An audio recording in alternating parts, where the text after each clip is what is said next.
Good evening. Shooting my own weekly update for April, what day will that be? April 3rd. And I'm filming this about 9 o'clock on Wednesday night. Hands about the same, but I've only had 2 physiotherapy sessions so far. Been icing the wrist, have some exercises to do twice a day.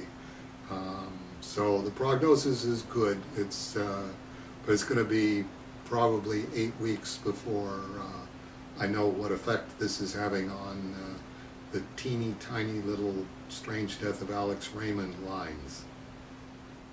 Should be no discernible effect on the autographs on Cerebus Archive number 3, Kickstarter, and the head sketches.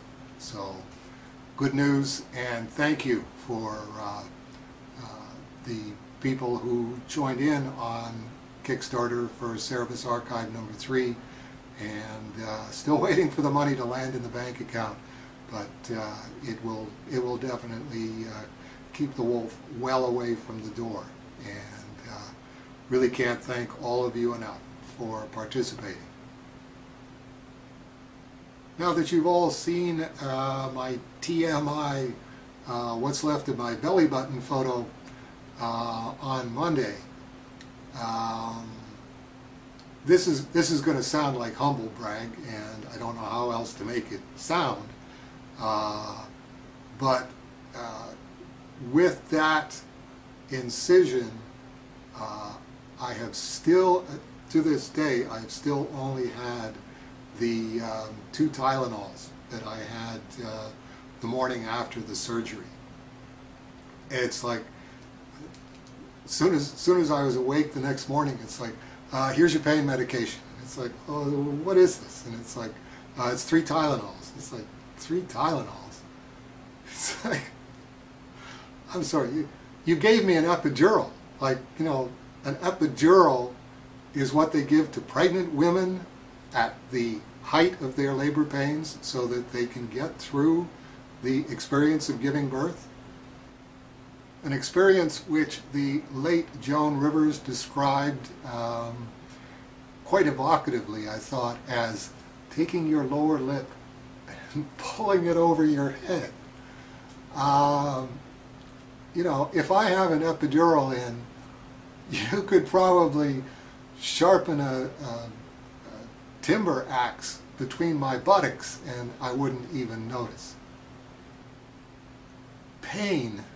No, the pain I was experiencing Monday, March 16th that made me finally go, I have got to go to the emergency ward at the hospital.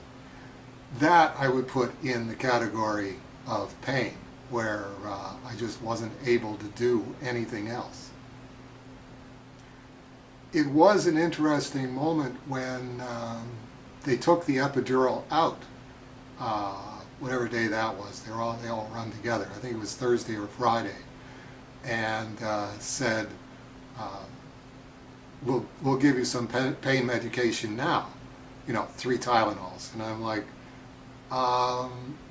no, and they're going, well, you really should think this over, because once the epidural is out of your system, once it's no longer numbing everything down there, there won't be a lot of time once you start experiencing the pain to give you pain medication. I thought that over, and it's like, no, I really want to know how badly I hurt. If you're giving me like 3 Tylenols, that's a lot of Tylenols. I'm more apt to do something stupid with my stomach because I can't feel it down there. If I know exactly how badly it hurts, then I'll be a little more careful of it. And yeah, I would say I had a heightened non-belly button awareness that kicked in about an hour or 2 hours after the epidural was taken out. But again, compared to the pain that made me go, I got to go to the emergency ward at the hospital, it just wasn't even in the same category. More relevant even than that, and apropos today's weekly update, page, where are we? 254 of the New Bible Dictionary, under Crucifixion. In the summer of 1968, a team of archaeologists under V. Cerebus discovered 4 Jewish tombs at Givat HaMivtar, Ras el Mazarov, Ammunition Hill near Jerusalem, where there was an ossuary containing the only extant bones of a young crucified man, dating from probably between AD 7 and AD 66, judging from Herodian pottery found there. The name Yehohanan is incised. Thorough research has been made into the causes and nature of his death, and may throw considerable light on our Lord's form of death. The young man's arms, not his hands, were nailed to the patibulum, the crossbeam, which might indicate that Luke 24:39, John 20:20, 25, 27 should be translated arms. The weight of the body was probably borne by a plank, sedecula, nailed to the simplex, the upright beam, as a support for the buttocks. The legs had been bent at the knees and twisted back so that the calves were parallel to the patibulum or crossbar, with the ankles under the buttocks.